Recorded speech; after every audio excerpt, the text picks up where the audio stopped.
Es maravilloso ver los mecanismos y factores que regulan el funcionamiento de nuestro organismo para poder confirmar que contamos con la maquinaria perfecta, desde la degustación de una deliciosa comida, desde la percepción de los aromas agradables, la visualización de lo que nos rodea, hasta el tener la capacidad de detectar productos nocivos, el detectar un ruido inminente que nos indique peligro y logremos generar una respuesta ante aquel estímulo del medio externo con ayuda de nuestros órganos de los sentidos. ¿De acuerdo? Pues de esto y más se encarga nuestro complejo pero interesante cuerpo humano. Adentrándonos en los mecanismos fisiológicos, la manera en que los órganos de los sentidos envían la información recibida a nuestro sistema nervioso central es por señales químicas o eléctricas que se generan a partir de un estímulo, como en el sentido de la vista, donde el órgano fundamental es el ojo, donde captamos por medio de nuestros fotorreceptores los estímulos de la luz a forma de intensidad, color, forma, tamaño o incluso la distancia. En el sentido de la audición, el órgano fundamental es el oído. Captamos estímulos de sonidos como la música, los ruidos cotidianos, el lenguaje también, por medio de receptores tipo mecanorreceptores. La lengua es el órgano importante para recibir el estímulo por medio de sustancias químicas a manera de sabores: salado, dulce, amargo, ácido, umami, por medio del quimiorreceptor, que esto en conjunto se le llama sentido del gusto. En el caso del olfato, el sentido del olfato, el órgano especializado es la nariz y las regiones especializadas, donde nosotros recibimos el estímulo por medio de sustancias químicas a partir del receptor tipo quimiorreceptor. La piel es aquel órgano especializado para el sentido del tacto, donde por medio de los termorreceptores, los mecanorreceptores, los nociceptores y las terminaciones nerviosas libres, captamos lo duro, lo frío, lo caliente, lo suave, áspero, dolor y la presión. La sinapsis es el punto de unión de una neurona con la siguiente.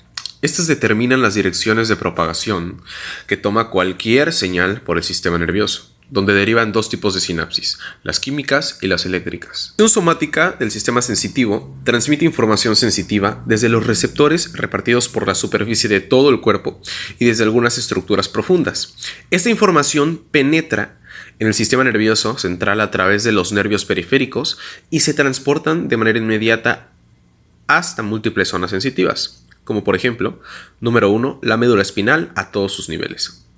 Número 2, la formación reticular del bulbo raquídeo, la protuberancia y el mesencéfalo en el encéfalo, que esto en conjunto lo conocemos como tronco encefálico o tallo cerebral. En tercer lugar, el cerebelo. En cuarto lugar, el tálamo y en quinto lugar, diversas áreas de la corteza cerebral. Aunque la mayoría de las sinapsis en el encéfalo son químicas, en el sistema nervioso central pueden coexistir sinapsis eléctricas y químicas. La transmisión bidireccional de las sinapsis eléctricas les permite colaborar en la coordinación de las actividades de grandes grupos de neuronas interconectadas.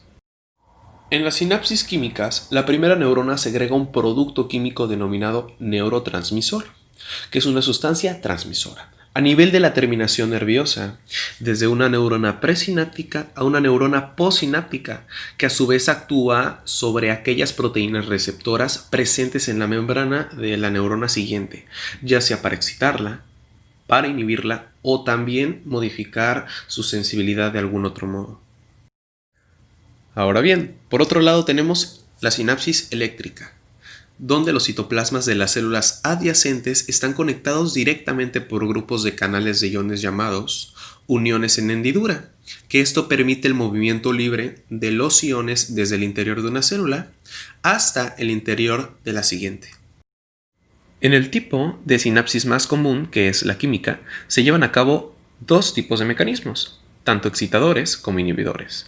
Los principales neurotransmisores que participan en la excitación e inhibición neuronal son el glutamato, en el caso de la excitación, y el ácido gamma-aminobutírico, GABA, que es de la inhibición, respectivamente. Estos funcionan para regular las respuestas ante todos los estímulos provenientes del exterior que generen un cambio a nivel celular y despegue un potencial de acción. El sentido del tacto.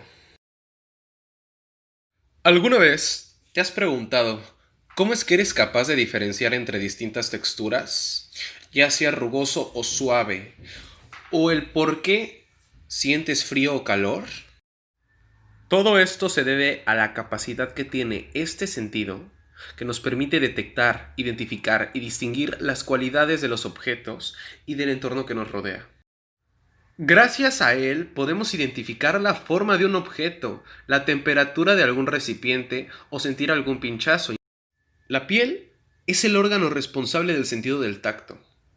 Es muy interesante que también es el órgano más grande de nuestro cuerpo, pues lo cubre casi todo. La piel se divide en tres capas, de superior a inferior, la epidermis, la dermis y la hipodermis. La epidermis es la capa más externa de la piel y nos protege de los agentes externos, como bacterias, virus y hongos. En ella se encuentran poros muy pequeños, por donde entra el oxígeno y sale el sudor. La puedes observar en tus manos. La dermis es la capa media donde se encuentran los vasos sanguíneos, las glándulas sudoríparas y los receptores encargados de recoger la información del exterior.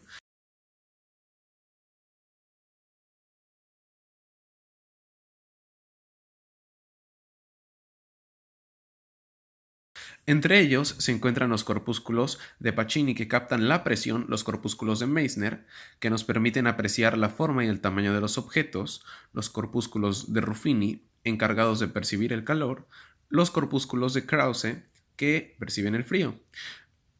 Los receptores funcionan en conjunto y al estar conectados por las terminaciones nerviosas pueden llevar la información hasta el cerebro. La hipodermis es la capa más interna y separa la piel de los órganos internos.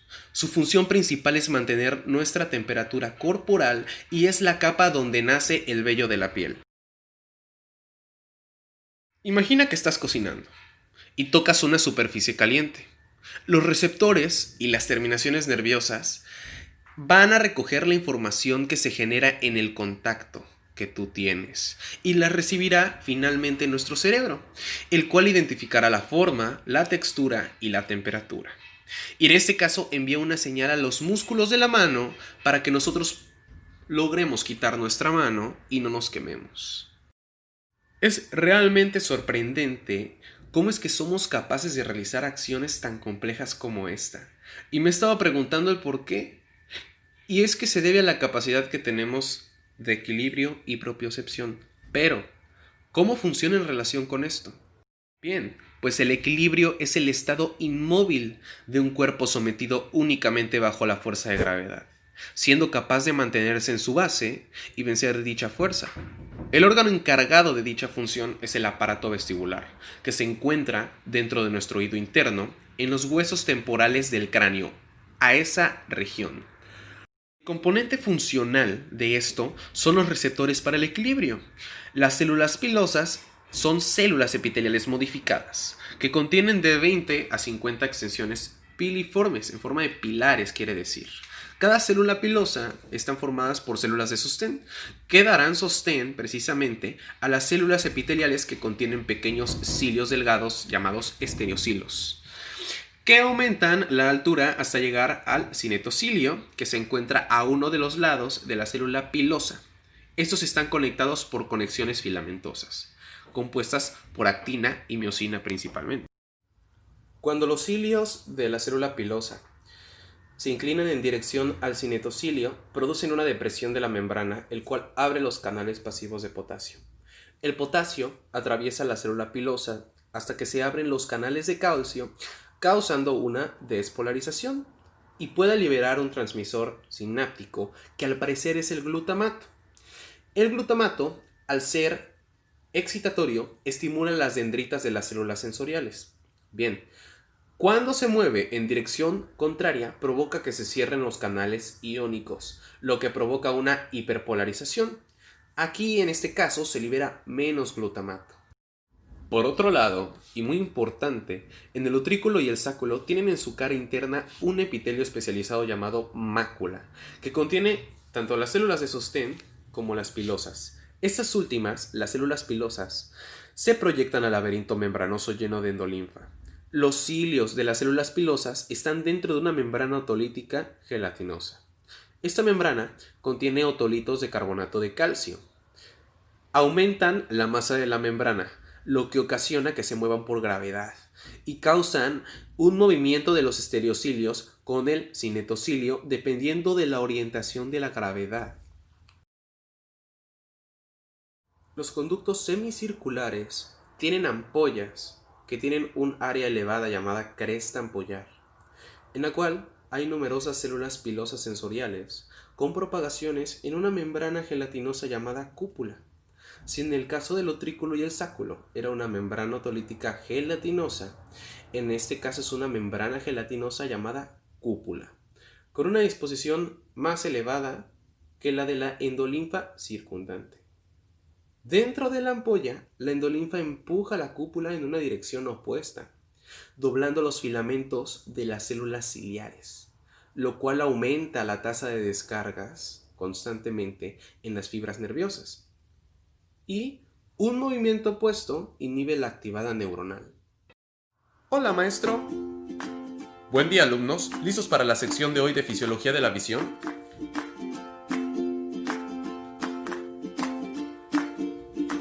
Bien, en primer lugar, veamos lo fundamental de la anatomía del globo ocular.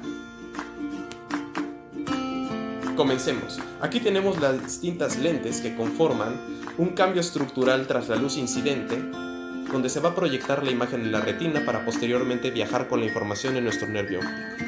Como puntos importantes, los conos y bastones son nuestros fotorreceptores que por hiperpolarización realizarán su potencial de acción. La rodopsina es nuestro fotopigmento y está compuesto por retinal y opsina. La opsina es un receptor metabotrópico. Bien, ahora yo les mostraré los fotorreceptores y las células implicadas en la fototransducción. Los bastones y conos reciben la luz, hacen relevo con las células horizontales y las amacrinas para poder comunicarse con las células bipolares. Y en último lugar con las células ganglionares, que estas en conjunto conforman las fibras del nervio óptico. La secuencia de acontecimientos se le llama fototransducción, donde nos dicta que la luz incidente provoca un cambio estructural en el retinal. Y este cambio activa la transducina y también la fosfodiesterasa. Por ende va a haber una reducción del monofosfato de guanosina cíclico, se van a cerrar los conductos de sodio, habrá una hiperpolarización y una menor liberación del transmisor sináptico. Posterior a una correcta fototransducción y la sinapsis dada de célula a célula, las células ganglionares confluyen en nuestro disco óptico con el objetivo de formar las fibras que constituyen el segundo par craneal, el nervio óptico.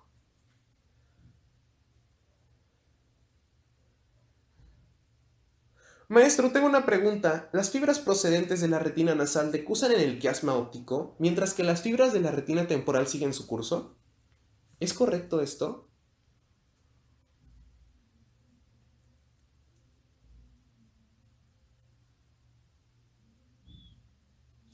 Correcto, alumno, muy bien.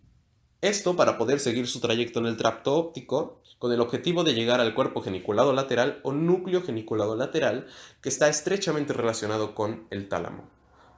Y también observen la fisiología ahora con su recorrido. Hagamos la visualización de nuestro sistema visual con ayuda de un corte axial del encéfalo.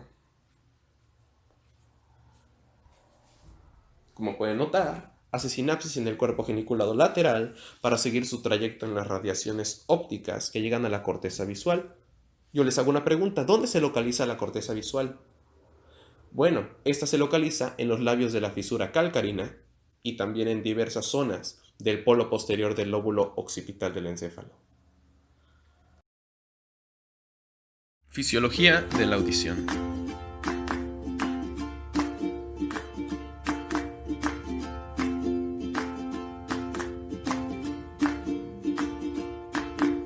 Veamos la anatomía del oído en un panorama general. Cómo es que el oído externo está compuesto por el pabellón auricular, el conducto auditivo externo y la porción externa de la membrana timpánica.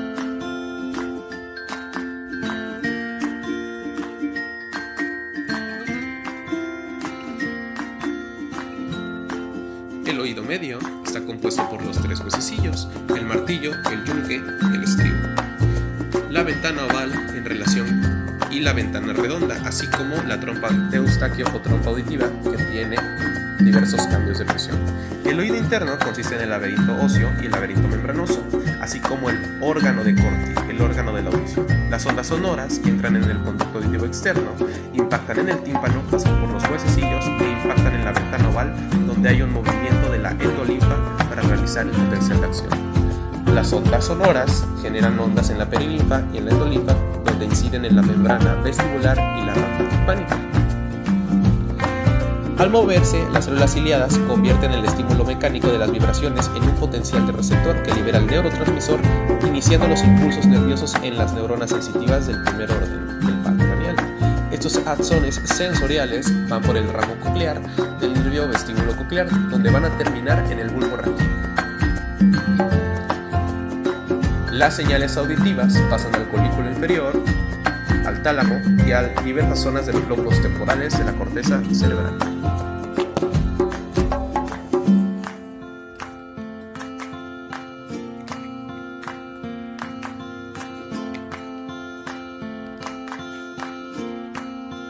En el caso del equilibrio, las máculas en el utrículo y el sáculo detectan la aceleración lineal y la inclinación de la cabeza.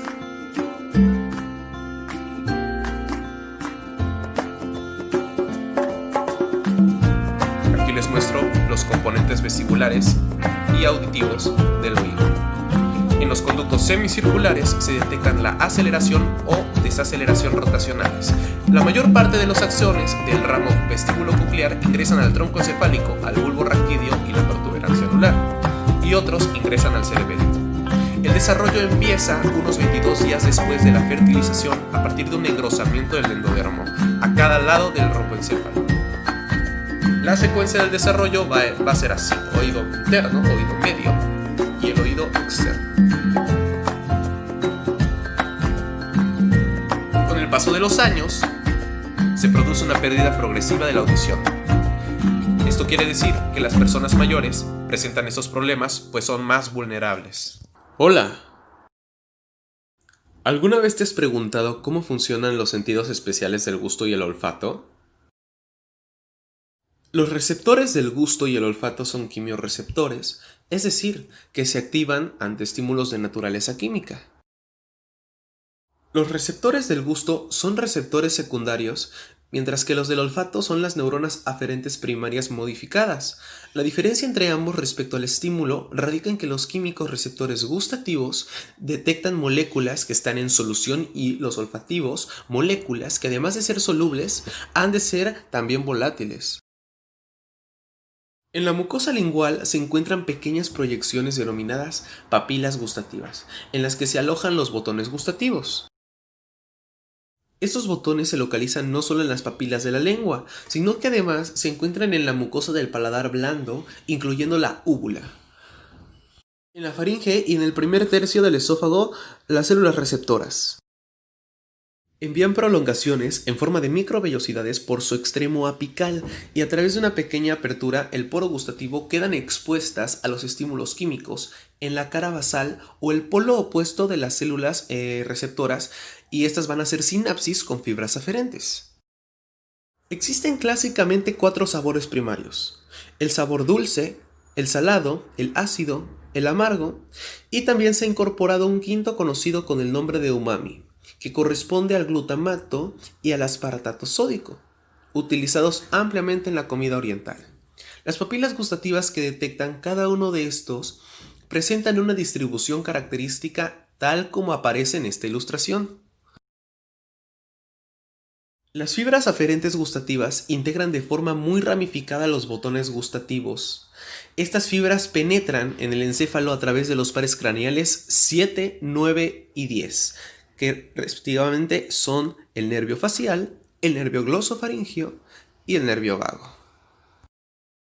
El facial, el glosofaringio y el vago, respectivamente a nivel del bulbo, establecen la primera sinapsis en una zona denominada núcleo gustativo. Las fibras secundarias realizan la segunda sinapsis en el tálamo y las terciarias alcanzan la corteza sensorial gustativa localizada en la porción inferior del lóbulo parietal, al lado de la información somatosensorial de la lengua. El sentido del olfato no está muy desarrollado en el ser humano.